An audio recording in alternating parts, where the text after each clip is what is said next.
Kitalo nnyo kitalo ddala ffenna tukeeredde mawulire ganna ku nnyo nnyini ddala ag'Omulangira Ndawusi. Tewaliyo omuntu naddala mu media oba ba media personnel oba abantu bonna bonna abakozeeko course ya journalism and mass communication oba abantu bonna bonna generally okutwalira wamu mu media ng'Omulangira Ndawusi tomumanyi, ng'Omulangira actually sina mu media yonna wabula mu ggwanga erya Uganda ng'Omulangira Ndawusi tomumanyi. Amawulire gazze bubi nnyo, gazze nga gannaku nga gakufiirwa. Omulangira Ndawusi afiiriddwako maama we omulungi. Omulangira Ndawusi abadde ku radio okwo simanyi bbanga lyabaddeko kubanga ebbanga lirina okubeera nga ddene nnyo nnyini ddala lyabadde ku radio kubanga Radio Simba kyemmanyi yabadde celebrating 25 years. Nzijukiranga wembeera seerabidde Radio Simba yabadde ejaguza emyaka 25. Ka just imagine emyaka 25 Omulangira Ndawusi ayinza okubeera nga yatandika nayo sinakindi okubeera nga yagyegattako nga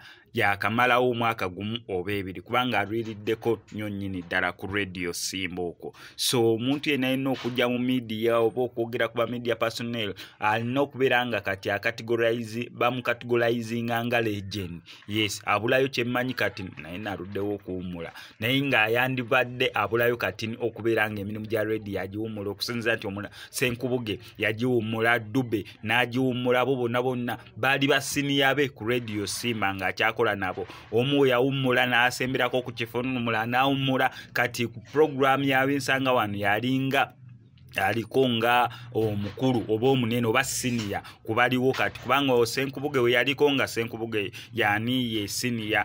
Senkubuge we yawummula, Dube n'asigala nga akyakitwala. Senkubuge ne Dube ani yasooka owummula sijjukira naye omu yawummula omu n'akitwalamu nga yakulira omulala we yawummula omulala n'akitwalamu kati abo bwe bawummula omukulu Omulangira Ndawusi n'asigala nga yakitwala era nga yalinga senior wa program y'abinsanga wano. Mawulire gannaku nnyo nnyini ddala wano ku SMX Media tugenda sigala tukuwa updates. Nokola subscribing and notification bell ebisigadde obitulekere. Nenga sinaberanga nkakuterako kankojjukize ku Shehi Mukasa Shafiki avuddeyo kubeera nga akuwonya ebizibu ebyenjawulo nga akulombera dduwa gwatalina mukisa business tezitambula tokuzibwa ku mulimu sente zikuyita mu ngalo koberenga oli mu ggwanga lya Uganda oba ng'oli wabweru wa Uganda ajja sobola nnyo okubeera nga akuyamba. Mukubireko ku namba y'essimu gy'olaba ebisigadde obimulekere.